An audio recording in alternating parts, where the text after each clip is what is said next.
우리 다 같이 자리에서 일어나서 우리 하나님 말씀 함께 봉독합니다. 학개서 2장 1절에서 9절까지의 말씀.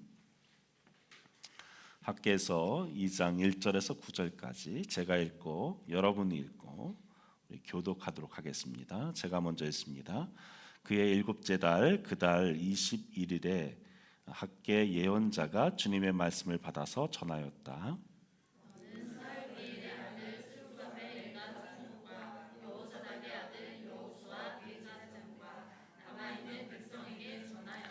너희 남은 사람들 가운데 그 옛날 찬란하던 그 성전을 본 사람이 있느냐? 이제 이 성전이 너희에게 어떻게 보이느냐? 이것이 너희 눈에는 하찮게 보일 것이다.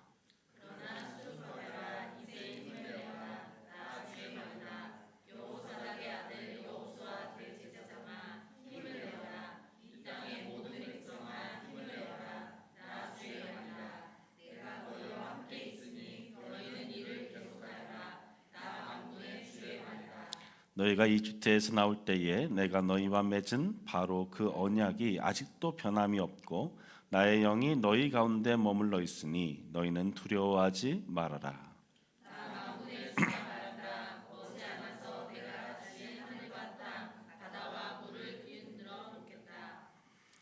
또 내가 모든 민족을 뒤흔들어 놓겠다. 그때의 모든 민족의 보화가 이리로 모일 것이다. 내가 이 성전을 보물로 가득 채우겠다. 나 만군의 주가 말한다.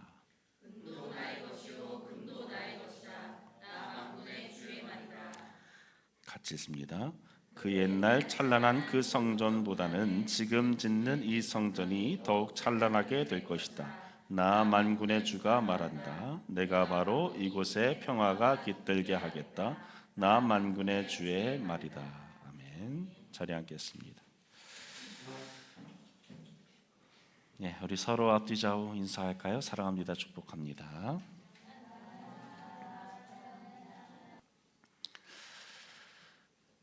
오늘 우리 함께 나눌 말씀 제목은 인생에서 가장 중요한 일입니다. 따라할까요? 인생에서 가장 중요한 일.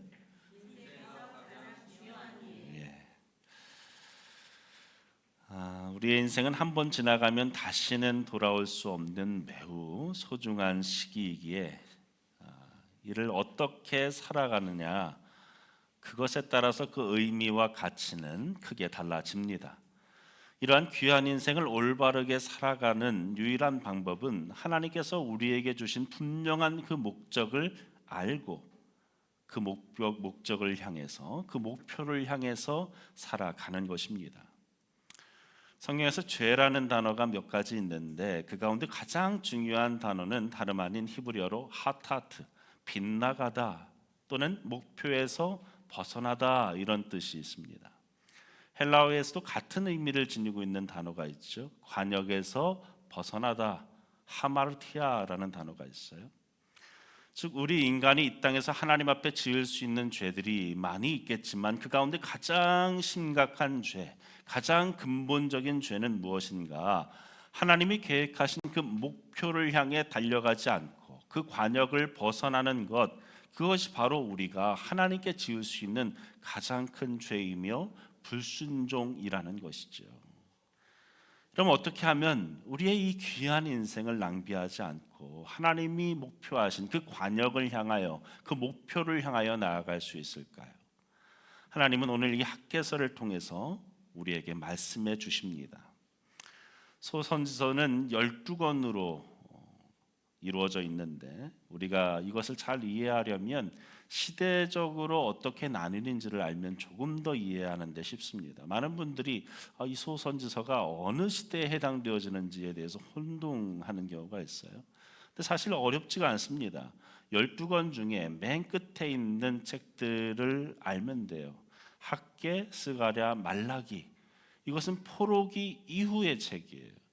그럼 나머지는 포로기 이전의 책, 그 앞에 있는 9권은 포로기 이전, 바벨론 포로기 이전, 그리고 마지막 3권 학개, 스가랴, 말라기는 포로기 이후의 책으로 분류해서 생각하면 그 배경을 이해하는 데 도움이 되어집니다. 도표를 보여드리면 바벨론 포로기 이전 또 이후 여기에 또 조금 더 욕심을 부리자면 어디를 향해서 어디서 활동했는지까지 알면 되겠지만, 그래도 기본적으로 여러분이 오늘 이 시간에 딱 박을 수 있는 것은 학개, 스가랴, 말라기는 언제라고요? 바벨론 포로 이후. 그리고 나머지 9명의 선지자, 9권의 책은 포로 이전에.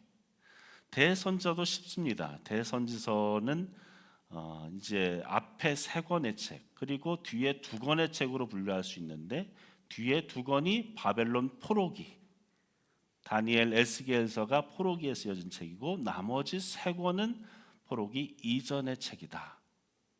끝났죠? 네, 우리 저희 중등교육 이상 받으셨으면 이미 다 끝나야 됩니다. 특별히 오늘 우리가 이 아침에 읽은 이 학개서는 포로기 이후의 책이죠. 1장과 2장밖에 되지 않는데 절수로 얘기하면 38절밖에 되지 않는 아주 짧은 책입니다. 잠깐 읽어도 금방 읽을 수 있는 책이죠. 하나님은 이 짧은 책을 통해서 구원받은 우리가 이 땅에서 해야 할 가장 중요한 일에 대해서 목표를, 관역을 가리키며 말씀해 주십니다. 이러면 어떻게 하면 이 귀한 인생을 낭비하지 않고 하나님 앞에 관역을 벗어나서 죄를 범하지 않고 하나님이 정해주신 그 목표를 향해 달려갈 수 있을까요? 학개서를 통해서 오늘 함께 배우기를 원합니다. 학개서의 주제는 아주 명확합니다. 바로 성전을 지으라라는 거예요. 오늘 이 말씀이 우리 마음에 새겨지길 바랍니다. 성전을 지으라. 우리 따라할까요? 성전을 지으라. 우리 옆에 분에게 권면합시다. 성전을 지읍시다.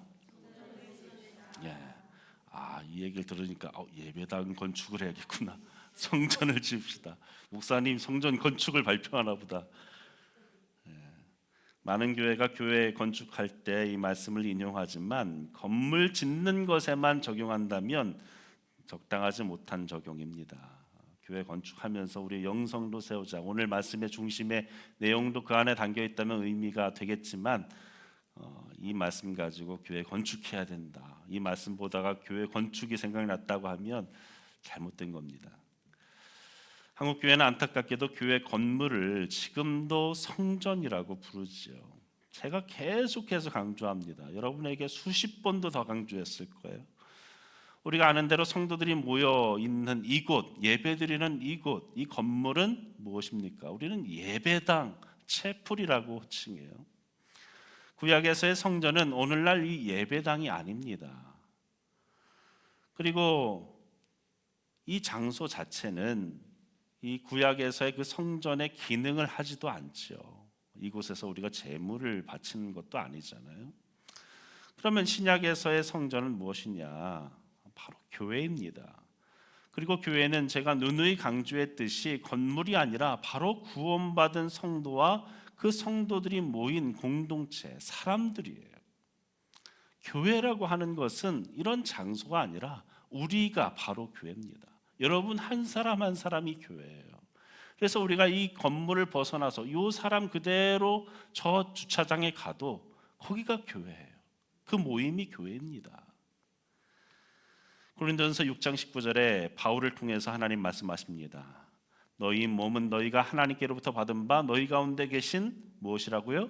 성령의 전인 줄을 알지 못하느냐? 너희는 너희 자신의 것이 아니라 값으로 산 것이 되었으니 그런즉 너희 몸으로 하나님께 영광을 돌리라. 구약에서의 성전은 하나님의 영이 거하시는 곳이었죠. 거룩한 장소였습니다. 그러면 오늘 하나님은 어디에 거하시는가? 하나님 말씀합니다. 건물에 거하시는 것이 아니라 바로 구원받은 우리 가운데 거하신다고 말씀합니다. 구원받은 즉시 성령께서 우리 안에 오셔서 영원토록 거처 삼으시는 줄로 믿습니다. 이것을 우리가 신학적인 용어로 성령의 내주하심, 내재하심이라고 얘기하죠. 그러므로 지금 성전은 누구인가? 바로 우리 자신이에요. 우리가 하나님의 영을 모시는, 성령을 모시는 성령의 전이라고 분명히 말씀하고 있습니다. 근데 바울은 고린도전서에서 또 하나의 성전을 이렇게 언급하죠. 고린도전서 3장 16절 17절 우리 함께 읽습니다. 시작. 너희는 너희가 하나님의 성전인 것과 하나님의 성령이 너희 안에 계시는 것을 알지 못하느냐? 누구든지 하나님의 성전을 더럽히면 하나님이 그 사람을 멸하시리라. 하나님의 성전은 거룩하니 너희도 그러하니라. 하나님의 성전을 더럽히지 말아라. 더럽히면 하나님이 그 사람을 멸하신다. 예배당 더럽게 쓰면 안 된다. 이렇게 또 적용하면 안 돼요. 여기서의 성전은 성도 개인을 말하기보다 교회 공동체, 우리 모두를 얘기하는 거죠. 곧 바울 당시에 파당을 지어서 주님의 몸된 교회를 어지럽히는 그들을 향해서 경고하시면서 말씀하신 거예요. 하나님이 그렇게 교회를 어지럽히는 자들, 그들을 향하여 멸하실 것이다 말씀하는 겁니다. 여러분, 건물이 아니라 우리를 말하는 거예요. 예수 믿는 무리를 말하는 것입니다. 그러므로 구약에서의 성전은 오늘날 예배당이 아니라 우리 믿는 자와 믿는 자들이 모인 이 모임, 교회입니다. 사람이 중요해요.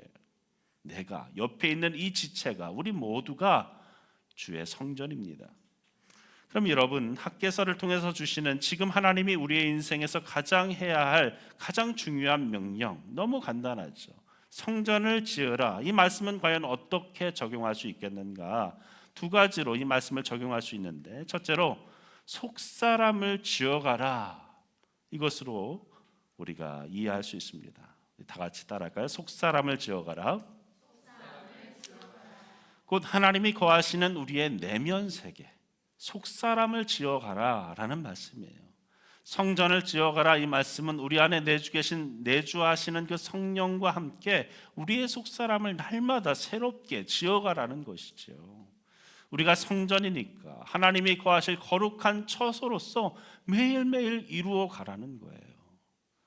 그래서 바울은 에베소 성도들을 위해서 자신이 기도한 내용을 이렇게 밝힙니다.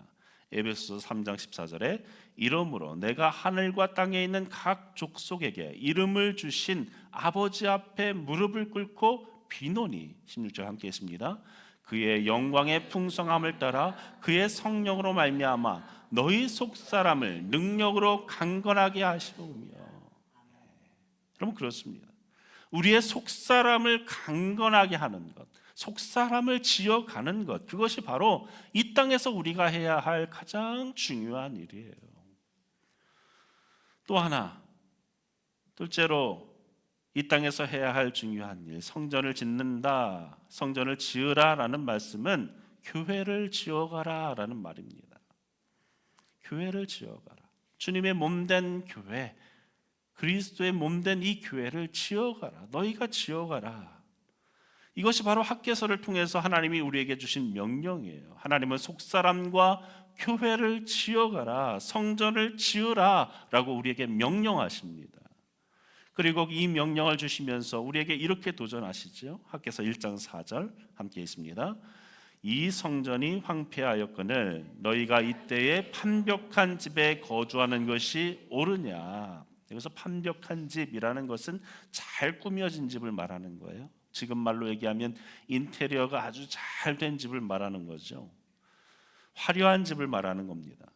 그러므로 이 말씀을 오늘 우리에게 적용하면 이런 뜻입니다. 너희가 너희 속사람이 그렇게 황폐한데, 그렇게 누추한데, 그렇게 보잘것없는데 겉에 보이는 육신과 그 세상에, 이 세상의 화려한 것들에 둘러싸여서 사는 것이 과연 옳겠느냐?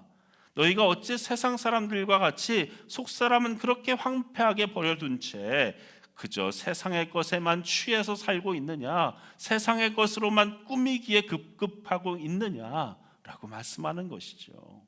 이것이 바로 오늘 학개서를 통해서 우리에게 주시는 하나님의 말씀입니다.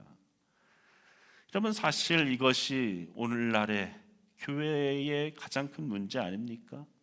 오늘날 성도들을 보세요. 수많은 성도들이 교회에 나와 예배는 드리지만 그 마음속에 추구하는 것은 여전히 세상의 것, 세상 사람들과 다를 바가 없는 것.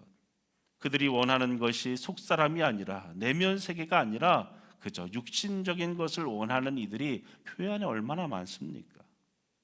어떤 이들은 교회를 그러한 목적에서 옮겨 다니는 이들이 있죠.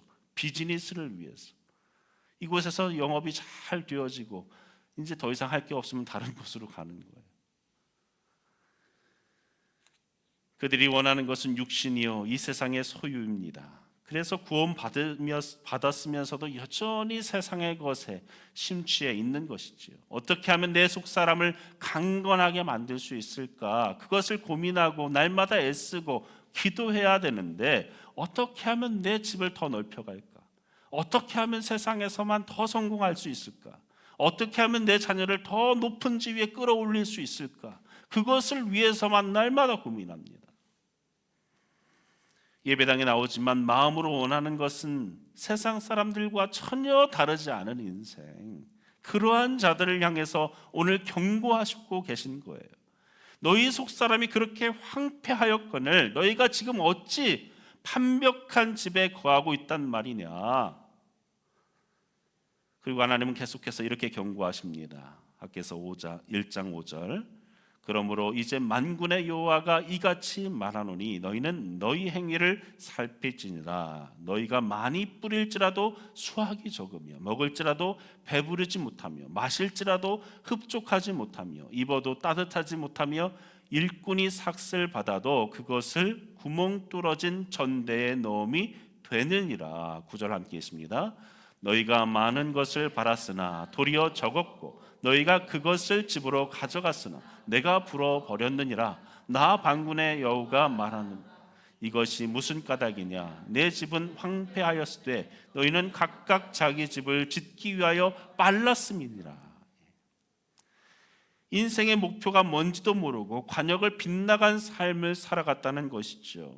구원받은 우리가 이렇게 계속해서 하늘에 속한 자가 아니라 땅에 속한 사람처럼 속사람이 아닌 그저 이 세상의 것들을 우선순위에 두고 살아가면 하나님은 친히 우리의 인생을 막으시겠다고 말씀합니다. 가져도 만족함이 없는, 갈증만 더하는 허무한 인생이 될 수밖에 없다라고 말씀합니다. 인생의 종국에 그 끝에 다다랐을 때에 후회만 가득한 인생이 될 수밖에 없다고 말씀하는 거예요. 여러분, 정말로 어리석은 것이죠. 우리 모두 다는 주님이 다시 오실 날을 바라보며 사는 이들입니다. 주의 날을 바라보며 사는 이들이죠. 주님이 다시 오실 날, 그 날을 바라보며 살아가는 우리에게 있어서 가장 중요한 것은 무엇입니까? 이 땅 가운데서 우리의 속사람이 지어져 가는 것, 그리고 이 교회를 지어가는 것인 줄로 믿습니다. 주님께서 임하셨을 때 얼마나 당혹스럽겠어요. 세상의 것에 집중해서 살아가고 있을 때 갑자기 주님 임하시면 얼마나 당혹스럽겠습니까? 너무 민망하지 않겠습니까? 우리 모두가 그 주님 앞에 기쁨으로 환하게 대할 수 있는 우리의 삶의 모습으로 예비될 수 있기를 간절히 축원합니다. 여러분, 우리가 진정 부활할 것을 정말로 믿는다면 이 땅에서의 삶이 그냥 죽음으로 끝나지 않고 예수 그리스도와 함께 더불어 부활할 것을 믿는다면, 영생을 내가 정말로 소유했음을 믿는다면, 하나님 나라의 백성으로 선택받고 그 나라에서 왕노릇하며 살 것을 내가 정말로 믿는다면 우리는 어디에 우선순위를 두고 살아야 되겠습니까? 우리의 속사람과 교회가 지어져가는 것, 그것에 우리의 모든 인생을 드려야 할 줄로 믿습니다. 그런데 여러분, 우리가 속사람의 우선순위를 두고 살아가면 한 가지 명심해야 할 것이 있다고 말씀합니다. 그것이 무엇인가? 이 땅에서의 우리의 삶이 잠깐 초라해 보일 수 있다는 거예요. 이것을 명심해야 됩니다. 학개서 2장 3절 말씀 우리 함께 읽습니다. 시작. 너희 가운데에 남아있는 자 중에서 이 성전의 이적 영광을 본 자가 누구냐? 이제 이것이 너희에게 어떻게 보이느냐? 이것이 너희 눈에 보잘것없지 아니하냐? 무슨 말입니까? 이스라엘 성전은 총 3번 지어졌습니다. 그래서 이 각각을 제1성전, 제2성전, 제3성전 이렇게 부르죠. 제1성전은 솔로몬이 지은 성전이고, 제2성전은 지금 학개서에서 언급하는 수룹바벨 성전을 말합니다. 그리고 제3성전은 헤롯 대왕이 지은 헤롯 성전을 말하죠. 솔로몬 성전은 959년에 지어졌고 586년에 유다가 바벨론에 의해서 멸망할 때에 완전히 회파되어졌습니다. 성전을 무너뜨린 그 바벨론은 또 얼마 지나지 않아서 바사, 페르시아 제국에 의해서 무릎을 꿇고 말죠. 그런데 그 바벨론을 멸망시킨 바사왕 고레스가 친유대인 정책을 펴게 되어집니다. 그 결과 주전 538년에 먼저 수룹바벨의 영도하에 유대인 5만 명이 돌아오게 되어집니다. 그들이 돌아와서 주로 한 일이 무엇입니까? 성전을 짓게 되어지죠. 이 성전 건축은 2년 동안 지속되다가 환경에 의해서 주변의 문제로 인해서 중단되고 맙니다. 곧 백성들이 여러 환경의 문제로 그 하나님의 거룩한 과업을 중단시킨 것이죠. 그래서 지금 하나님은 학개를 통해서 말씀하시는 거예요. 너희가 그 중단되어졌던 성전을 다시 지으라 라고 말씀하고 있는 겁니다. 여러분, 포로로 잡혀갔다가 귀환한 성도들이 지은 성전이니까 그 규모가 사실 그렇게 대단하지 못했죠. 고레스가 칙령을 내려서 여러 물자들을 지원해 주었지만 과거 솔로몬의 영광에 비하면, 가장 강성했던 솔로몬 이 나라가 지었던 그 성전에 비하면 보잘것없는 성전이었어요. 그래서 바벨론 포로 이전에 그 백성들은 그 성전을 기억하고 있단 말이죠. 그래서 그 성전, 화려했던 솔로몬 성전과 다시 지은 그 수룹바벨 성전을 비교할 때에 그들의 마음이 허탈했던 거예요. 그 성전을 보고 나니까 낙담했던 거죠. 그렇게 낙담하는 백성들에게 지금 하나님 말씀하시는 거예요. 얘들아, 너희가 지은 이 성전이 너희가 보는 그 눈에 보잘것없게 보이냐? 그런데 2장 4절에 하나님 이렇게 말씀합니다. 우리 함께 했습니다. 그러나 여호와가 이르노라, 수룹바벨아 스스로 굳세게 할지어다. 여호사닥의 아들 대제사장 여호수아야 스스로 굳세게 할지어다. 여호와의 말이니라. 이 땅의 모든 백성아 스스로 굳세게 하여 일할지어다. 내가 너희와 함께 하노라. 만군의 여호와의 말이니라. 두 사람이 언급되어져요. 수룹바벨은 다윗 왕가의 사람이죠. 바벨론 포로에서 돌아올 때에 유대인 총독으로 임명되어집니다. 백성들의 지도자로서의 역할이 맡겨진 사람, 성전 재건의 프로젝트를 지휘하는 사람, 그가 바로 수룹바벨이었습니다. 그리고 또 한 사람이 등장하죠. 여호수아. 우리에게 너무 익숙한 이름이죠. 여호수아. 근데 그 여호수아가 아니죠. 대제사장 여호수아 이렇게 얘기합니다. 근데 보면은 그의 아버지의 이름도 언급해요. 여호사닥의 아들. 저는 이 말씀을 볼 때 여호사닥이라는 사람을 또 생각하게 됐어요. 지금 여호수아는 이 바벨론 포로기 이후에 첫 번째로 세워진 대제사장이에요. 그러면 그의 아버지는 어떻습니까? 가문의 혈통을 따르니까 그는 바벨론 포로기의 대제사장이었어요. 고국에 돌아가서 대제사장의 직무를 얼마나 감당하고 싶었겠습니까? 새롭게 지어진 그 성전을 얼마나 보고 싶었겠습니까? 그러나 그의 아버지는 그것을 보지 못했죠. 그 아버지의 염원을 가지고 아마 여호수아는 대제사장의 직무를 시작했을 것이다 라고 생각합니다. 여하튼 하나님께서는 이 두 지도자에게 뭐라고 말씀합니까? 굳세어라, 굳세게 할지어다. 스스로를 굳세게 해라. 마음 단단히 먹어라. 마음을 강하게 하거라. 이는 그들이 백성들과 함께 하나님의 임무를 수행하기 위한 강한 의지와 믿음을 갖도록 하나님이 지금 격려하시는 거예요. 또한 그들의 지도력을 통해서 백성들이 두려움 없이 성전 재건에 힘쓸 수 있도록 그들 두 사람에게, 이 리더십에게 힘을 실어주신 것입니다. 너희가 이들과 함께 이 성전 재건을 완수하거라. 7절 보세요. 또한 모든 나라를 진동시킬 것이며 모든 나라의 보배가 이르리니 내가 이 성전의 영광이 충만하게 하리라. 만군의 여호와의 말이니라. 모든 나라의 보배가 이르리니 무슨 말입니까? 모든 나라의 보화가 이제 모일 것이다. 이곳으로 하나님이 그렇게 채워주시겠다는 거죠. 8절에 은도 내 것이요 금도 내 것이라. 세상에 가장 값진 은이라 할지라도 금이라 할지라도 다 내 것 아니냐. 내가 원하면 너희에게 다 줄 것이다. 이런 말씀이죠. 9절 말씀 함께 있습니다. 이 성전의 나중 영광이 이전 영광보다 크리라. 만군의 여호와의 말이니라. 내가 이곳에 평강을 주리라. 만군의 여호와의 말이니라. 여러분, 하나님의 말씀의 요점은 너무나도 명확해서 우리가 놓칠 수 없습니다. 그들이 지은 그 성전의 모습, 여러분 우리가 알잖아요. 후에 지어졌을 때 하나님이 이렇게 말씀하셨지만 이 성전이 과거 솔로몬의 성전보다 화려하지 않았습니다.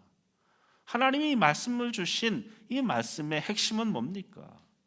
겉모습이 중요한 것이 아니라는 거죠. 너희가 이것을 보고 지금 낙담할지 모르겠지만 내가 약속하마 이 성전에 나의 영광을 충만하게 채워줄 거야. 성전이 비록 겉모습이 초라해 보여도 이 성전을 통해 나타낼 나의 영광이 이전의 그 어떤 영광, 솔로몬 성전에서 비추었던 그 영광보다 더 찬란한 영광으로 내가 역사할 거야 라고 약속하고 계십니다. 이 약속을 우리로 하여금 믿게 하기 위해서, 당시의 사람들에게 확신으로 여기게 하기 위해서 하나님 뭐라고 말씀하십니까? 만군의 여호와의 말이니라. 이 말을 무려 6번 반복합니다. 하나님 참 집요하죠. 믿지 못할까 봐. 야, 정말 내 말이야. 내가 누구냐? 만군의 여호와야. 나 누구야? 만군의 여호와야. 내 말이야. 좀 믿어. 그 말을 6번이나 이 짤막한 절 안에서 강조하고 계세요. 여러분, 그래요. 우리가 세상을 따라가지 않고 하나님이 우리에게 주신 이 속사람을 짓는 일, 하나님의 교회를 세우고 하나님 나라를 세우는 일에 우리의 모든 것을 바치면 세상에서 볼 때 초라해 보일 수 있어요. 그들이 우리보다 더 많은 돈을 벌 수도 있고 그들의 인생이 우리보다 더 화려해 보일 수 있습니다. 그러나 하나님 반드시 약속하십니다. 나 만군의 여호와의 말이니라 라고 약속하시는 것, 그것이 무엇입니까?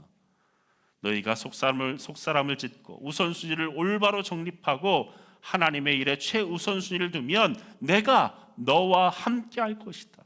나의 영광이 너의 인생에 가득할 것이다. 충만할 것이다. 이 세상을 살아갈 때에 내가 너를 사용할 것이다. 나의 영광을 너를 통해 드러낼 것이다.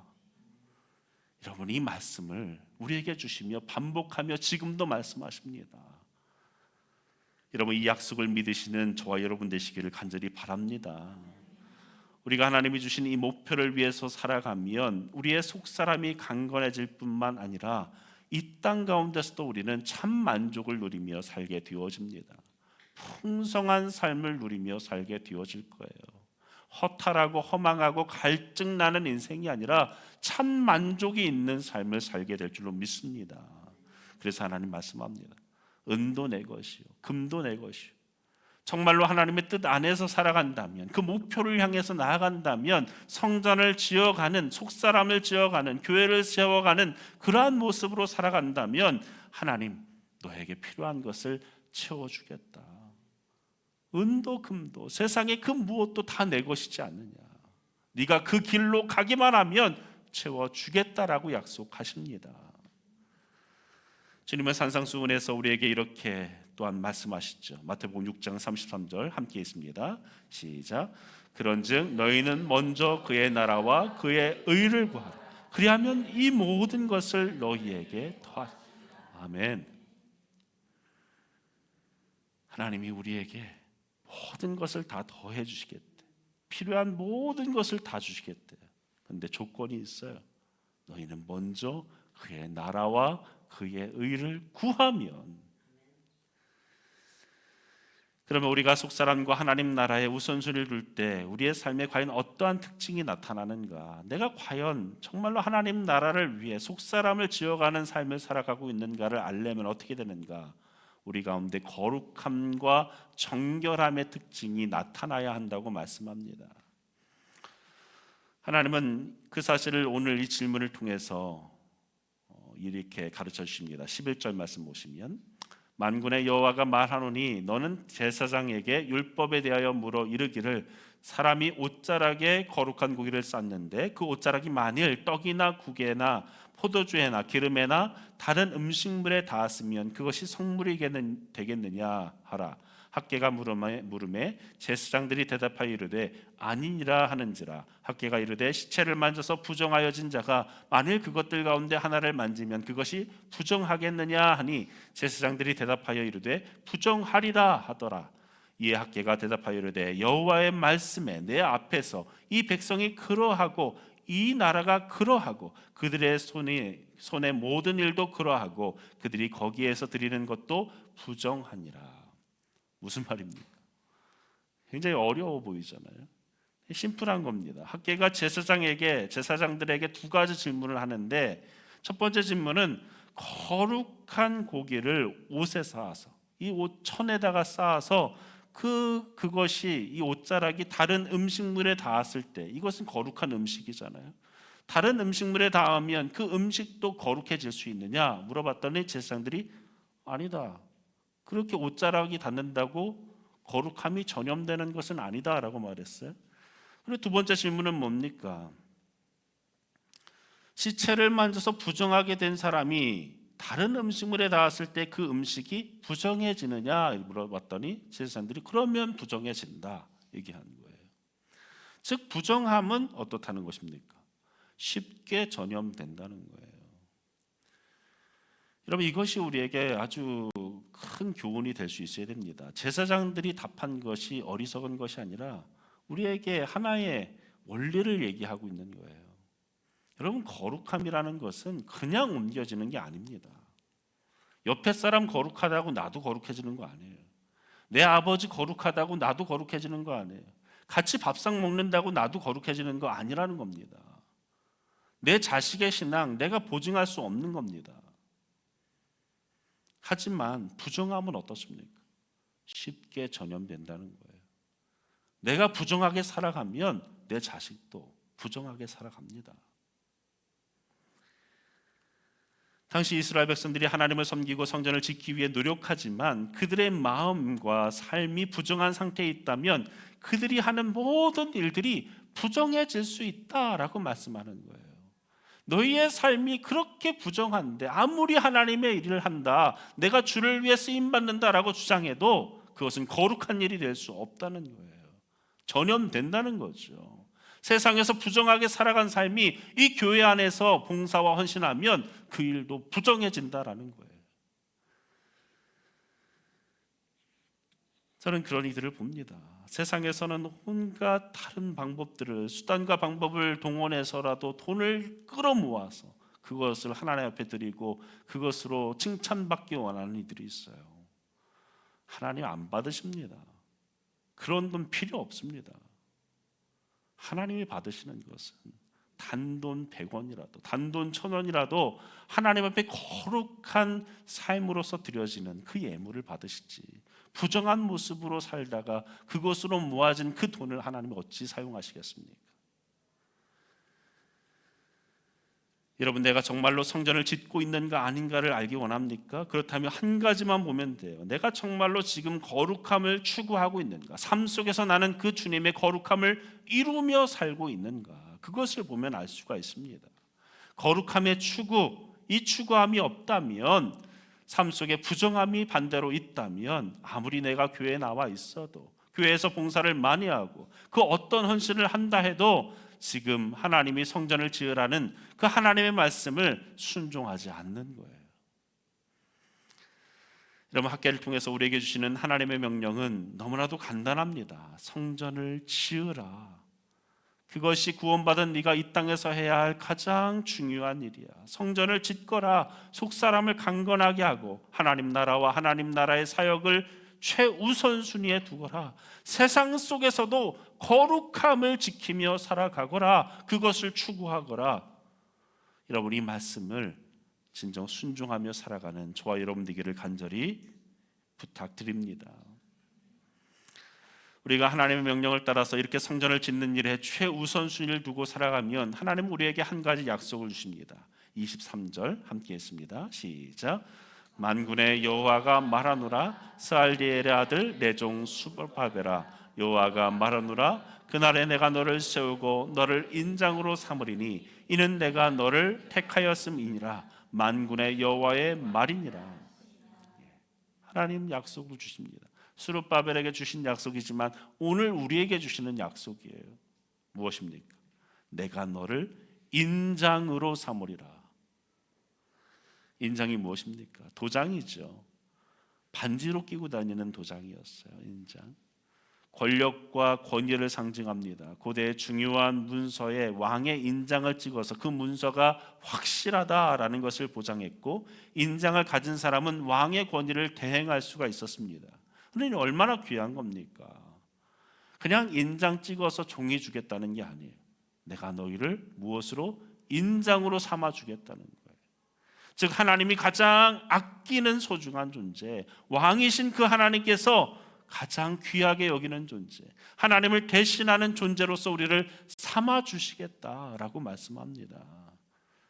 우리가 관역을 빗나가지 않고 하나님의 명령을 따라 살고 우리의 인생의 목표를 올바로 세워서 성전을 짓는 삶, 내 속사람을 세우고 하나님 나라를 위해 우선순위를 두고 살아가면 하나님 약속하십니다. 이 약속 마음에 새기세요. 내가 너를 나의 인장으로 삼을 것이다. 너를 가장 소중한 존재, 나를 대신하는 대사로서 사용할 것이다. 여러분, 이러한 인생은 기쁠 수밖에 없어요. 참 만족이 있을 수밖에 없습니다. 내 속사람은 더욱더 거룩함을 추구할 수밖에 없습니다. 마음의 평강이 임합니다. 하나님이 늘 나와 동행하시니 내 삶 속에 만족함이 있을 수밖에 없죠. 은도 금도 그 모든 것의 주인이신 하나님께서 공급하시고 때때로 채워주시니 참 만족에 이를 수밖에 없습니다. 사랑하는 여러분, 우리의 생이 이러한 축복된 삶이 되길 바랍니다.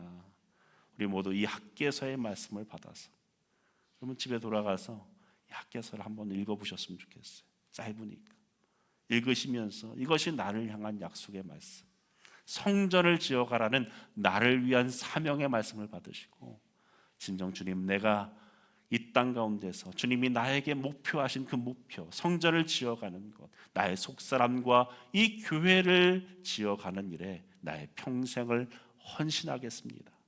이 마음 가지고 살아가는 저와 여러분 되기를 간절히 축원합니다.